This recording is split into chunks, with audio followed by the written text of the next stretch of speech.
ಪಕ್ಷ ಈ ಬಾರಿ ನನಗೆ ಅವಕಾಶ ಕೊಟ್ಟರೆ ಸ್ಪರ್ಧೆಗೆ ನಾನು ಸಿದ್ಧ ಎಂದು ಮಾಜಿ ಸಂಸದ ಜನಾರ್ದನ ಸ್ವಾಮಿ ಹೇಳಿದ್ದಾರೆ.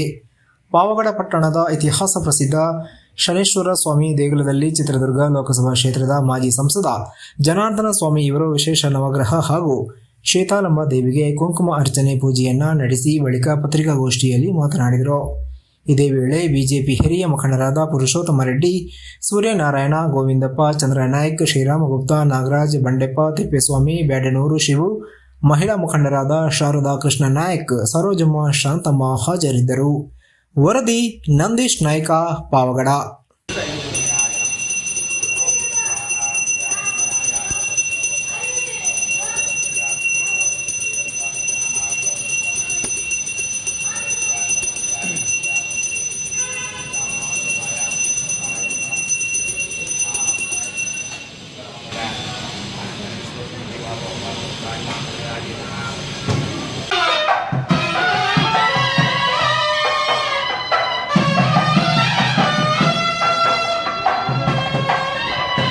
ಪಾವಗಡಕ್ಕೆ ನಾವು ಒಂದು ಉದ್ಯೋಗ ಸೃಷ್ಟಿ ಮಾಡಬೇಕು ಅಂತಂದರೆ ಯಾವುದೇ ಒಂದು ಕೈಗಾರಿಕೆ ತರಲಿಲ್ಲಂಗೆ ಉದ್ಯೋಗ ಸೃಷ್ಟಿ ಮಾಡಕ್ಕೆ ಬರ್ತೈತಾ?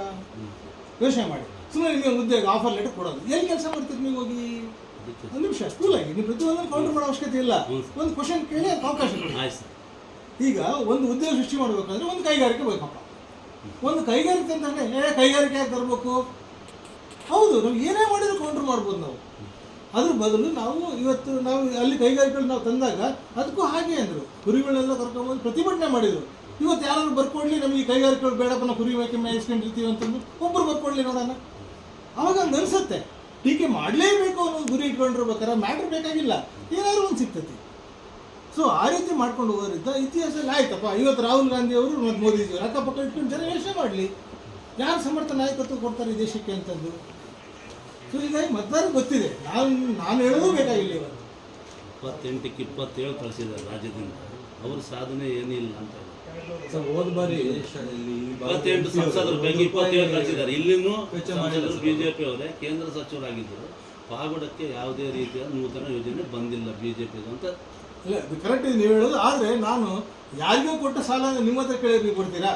ನಿಮಗೆ ಕೊಟ್ಟರೆ ಸಾಲ ಮಾತ್ರ ನಾನು ಕೇಳಬಹುದು. ನನಗೆ ಸಂಬಂಧಪಟ್ಟ ವಿಚಾರಗಳು ಮಾತ್ರ ಕೇಳಿ ನಾನು ಉತ್ತರ ಕೊಡ್ತೇನೆ. ಸರ್, ಎಲ್ಲ ಸ್ಟೇಟ್ಗಳಲ್ಲಿ ಪ್ರಾಂತೀಯ ಪಾರ್ಟಿಯಲ್ಲಿ ಬಿಜೆಪಿ, ಎಲ್ಲ ಸ್ಟೇಟ್ಗಳಲ್ಲಿ ಪ್ರಾಂತೀಯ ಪಾರ್ಟಿಗಳು ಬಿಜೆಪಿ ಜೊತೆ ಮಾಡ್ತಿದ್ದಾರೆ.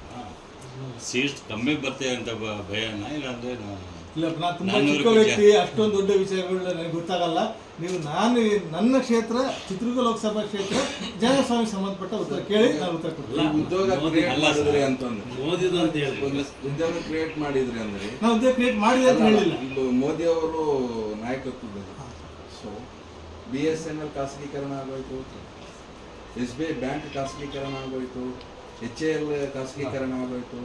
ದೇಶದ ಅತಿ ದೊಡ್ಡ 5 ಏರ್ಪೋರ್ಟ್ಗಳು ಅಂದರೆ ದೇಶದ ಅತಿ ದೊಡ್ಡ ವಿಶ್ವಗುರು ಅಂತೆಲ್ಲ ಮಾಡ್ತೀವಿ. ಬಟ್ ಯಾಕೆ ನಮ್ಮ ಸಂಸ್ಥೆಗಳನ್ನ ಈಗ ಒಂದು ಕಂಪೇರ್ ಟು ಫ್ಯಾಮಿಲಿ ಕಂಪೇರ್ ಮಾಡಿದ್ರೆ, ಒಂದು ತಾತ 5 ಮಕ್ಕಳಿಗೆ 10 ಎಕರೆ ಜಮೀನು ಇಟ್ಟರೆ ಅದನ್ನೆಲ್ಲರಿಗೂ ಹಂಚಿಕೊಟ್ಬಿಟ್ರೆ, ಖಾಸಗೀಕರಣ ಕೊಟ್ಬಿಟ್ರೆ ಅದನ್ನು ಸಮರ್ಥವಾಗಿ ಹೆಂಗೆ ಹೇಳೋಕ್ಕಾಗುತ್ತೆ? ಯಾಕೆ ಖಾಸಗೀಕರಣ ಮಾಡೋದು? ಕರೆಕ್ಟ್, ಒಳ್ಳೆ ಪ್ರಶ್ನೆ.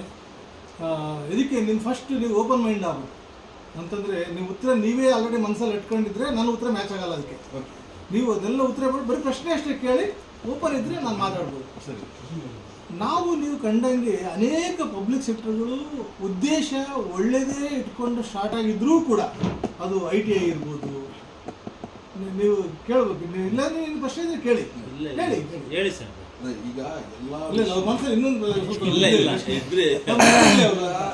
ಯಾಕಂದ್ರೆ ಬಹುಪಾಲು ಈಗ ನಿಮ್ಮ ಪ್ರತಿನಿಧಿ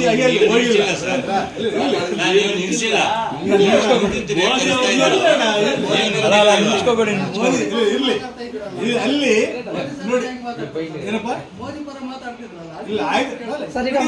ನಾನು ನೋಡಿ ಬರೀ ವಾದ ವಿವಾದ ಅಲ್ಲಣ್ಣ. ನಾನು ಮಾತಾಡಿ ಆದ್ಮೇಲೆ ನೀವು ಹೇಳಿದ್ದೆಲ್ಲ ತಪ್ಪು ಅಂತ ಹೇಳಿ, ನಾನು ಮಾತಾಡಿ ಆದ್ಮೇಲೆ ನಾನು ಹೇಳಿದ್ದೆಲ್ಲ ತಪ್ಪು ಅಂತ ಹೇಳೋದ ಅಧಿಕಾರ ನಿಮಗಿದೆ. ನನಗೆ ಮಾತಾಡ್ಲಿಕ್ಕೆ ಅವಕಾಶ. ಯಾಕಂದ್ರೆ ಒಂದೊಂದು ಸೆಂಟೆನ್ಸ್ ಕೌಂಟರ್ ಮಾಡ್ತಾ ಹೋದ್ರೆ ಸುಮ್ಮನೆ ಅಂತರ ಬಟ್ಟೆ ಬೀಜ ಹೊಡೆದಾಡ ಯಾಕಂದ್ರೆ ಅದಾಗಬೇಕಾ? ಉಪಯೋಗ ಇಲ್ಲ ಕಾರಣ. ಸೌಹಾರ್ದಯುತವಾಗಿರಲಿ. ಆನ್ಸರ್ ಮಾಡಿ ಕ್ವಶನ್ಸ್ ಏನಿದೆ. ಈಗ ನಾನು ಭಾಳಷ್ಟು ಖಾಸಗಿ ಸಂಸ್ಥೆಗಳು ನೋಡಿದ್ದೀನಿ, ಸರ್ಕಾರಿ ಸಂಸ್ಥೆಗಳನ್ನು ನೋಡಿದ್ದೀನಿ, for example Indian telephone industries ITI ಅಲ್ಲಿ ಕೆಲಸ ಮಾಡಿದ್ದೇನೆ. ಇವೆಲ್ಲವೂ ಸ್ಯಾಮ್ಸಂಗ್ ಹುಟ್ಟೋದಕ್ಕಿಂತ ಮೊದಲು ITI ಇತ್ತು. ಆಪಲ್ ಕಂಪ್ನಿಗಳು ಹುಟ್ಟೋದಕ್ಕಿಂತ ಮೊದಲು ಇಂಡಿಯನ್ ಟೆಲಿಫೋನ್ ಇಂಡಸ್ಟ್ರೀಸ್ ಇತ್ತು. ಅವೆಲ್ಲವೂ ಒಂದು ಕಾಲದಲ್ಲಿ ಈ ದೇಶನ ಕಟ್ಟಲಿಕ್ಕೆ ನೆರವಾಗಿದ್ದಾವೆ. BL ಇರ್ಬೋದು, NAL ಇರ್ಬೋದು, HAL ಇರ್ಬೋದು, BML ಇರ್ಬೋದು, BHL ಇರ್ಬೋದು, NAL ಇರ್ಬೋದು, ಇವೆಲ್ಲವೂ ಕೂಡ ಭಾರತದ ಬೆಳವಣಿಗೆಗೆ ಸಹಕಾರಿಯಾಗಿದ್ದಾವೆ. ಕಾರಣಾಂತರಗಳಿಂದ ಅವುಗಳ ಕಾರ್ಯಕ್ಷಮತೆ ಮತ್ತು ಇನ್ನೊಂದು ಬೇರೆ ಬೇರೆ ವಿಚಾರಗಳಿಂದ ಅವು ಸರಿಯಾಗಿ ಕಾರ್ಯರೂಪಕ್ಕೆ ತಮ್ಮ ಜವಾಬ್ದಾರಿನ ತರದೇ ಇದ್ದಾಗ ಅಥವಾ ಇನ್ನೂ ತರಲಿಕ್ಕೆ ಅವಕಾಶಗಳಿದ್ದಾವೆ ಅಂತಂದಾಗ ರಾಷ್ಟ್ರ ಮಟ್ಟದಲ್ಲಿ ಕೆಲವೊಂದು ನಿರ್ಧಾರಗಳು ಆಗಿದ್ದಾವೆ. ನೀವು ಹೇಳಿದಾಗ ಅವರು ಯಾವುದೋ ಒಂದನ್ನು ನಾವು ತಗೊಂಡು ವಿಶ್ಲೇಷಣೆ ಮಾಡ್ಕೊಳ್ಳಿಕ್ಕೆ ಇಲ್ಲಿರ್ತಕ್ಕಂಥ ಸಮಯ ಸಾಕಾಗಲ್ಲ. ನಾತ್ರನೂ ಫುಲ್ ಡೇಟಾ ಇಲ್ಲ ಒಂದನ್ನು ಇಟ್ಕೊಂಡು ನಿಮಗೆ ಸಂಪೂರ್ಣ ವಿವರಣೆ ಕೊಡಲಿಕ್ಕೆ. ಯಾವುದೇ ಒಂದು ಸಂಸ್ಥೆ ಯಾಕೆ ಹಿಂಗಾಯಿತು, ಇಂಡಿಯನ್ ಏರ್ಲೈನ್ಸ್ ಯಾಕೆ ಹಿಂಗಾಯಿತು, ಒಂದಿಂದಲೇ ಆಗಿರ್ತಕ್ಕಂಥದ್ದಲ್ಲ. ಇವು 10-20 ವರ್ಷಗಳ ಒಂದು ಅವಧಿಯಲ್ಲಿ ಆ ಮಟ್ಟಕ್ಕೆ ತೊಗೊಂಬಂದು. ಯಾಕಂದರೆ ಇಂಡಿಯನ್ ಏರ್ಲೈನ್ಸ್ ಇತ್ತು, ಕಿಂಗ್ ಫಿಶರ್ ಎಲ್ಲಿ ಬಂತು, ಸಹಾರಾ ಏರ್ಲೈನ್ಸ್ ಎಲ್ಲಿ ಬಂತು, ಜೆಟ್ ಎಲ್ಲಿ ಬಂತು, ಎಲ್ಲವೂ ಭಾಳ ಕಾಂಪ್ಲಿಕೇಟೆಡ್ ಸಬ್ಜೆಕ್ಟ್ಗಳು. ನಾರಾಯಣ ಸ್ವಾಮಿ ಅವ್ರು ಕೇಳಬೇಕಾಯ್ತು ಸರ್ ನಾವೆಲ್ಲ ಕ್ವಶನ್ಸು. ಎಲ್ಲ ಅವರು ಮೋದಿ ಇದೆಯಲ್ಲ. ಇಲ್ಲ, ನನ್ನ ಪ್ರಯತ್ನ ಮಾಡ್ತೀನಿ ಇದರಲ್ಲಿ. ನಾನು ಇಲ್ಲಿ ಯಾವುದೂ ನನ್ನ GPA ಇಲ್ಲ. GPA ಇರೋದು ಎಲೆಕ್ಟೆಡ್ ಪರ್ಸನ್ ಇರ್ತೈತೆ, ಹೌದಾ? ನಾನು ಇಲ್ಲಿ ಸೌಹಾರ್ದ ನಿಮ್ಮ ಜೊತೆ ಹಂಚ್ಕೊಳ್ತೀನಿ. ಅದಕ್ಕೆ ನಾವು ಆರೋಗ್ಯಕರವಾದ ಚರ್ಚೆಯಲ್ಲಿ ಅಷ್ಟೇ